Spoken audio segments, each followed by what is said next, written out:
আজকে থেকে বাচ্চাদের হাম রুবেলার টিকা দেওয়া শুরু হয়েছে। তো জায়ানকে নিয়ে প্রথমে টিকা কেন্দ্রে গেলাম।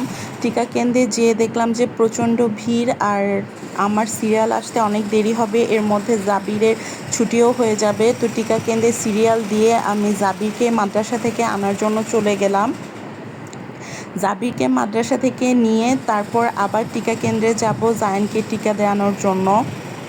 তো মাদ্রাসায় যেয়ে একটু ওয়েট করতে হয়েছিল, কারণ জাবিরের ছুটি হয়নি। তো আমি বসেছিলাম। তারপর জাবিরকে নিয়ে আবারও টিকা কেন্দ্রে চলে যাচ্ছিলাম জায়ানকে টিকা দেওয়ানোর জন্য। আবারও টিকা কেন্দ্রে এসে দেখি যে এখনও আমার সিরিয়াল আসেনি। তো জায়ানকে হাম রুবেলার টিকা দেয়ালাম। জায়ান প্রচুর কান্না করেছিল টিকা দেওয়ার সময়। আর তারপর বাসায় চলে আসলাম ওদেরকে নিয়ে। আর জাবির জায়ানকে বোঝাচ্ছিল যে ভাইয়া কিছু হয়নি, তোমার ব্যথা চলে যাবে।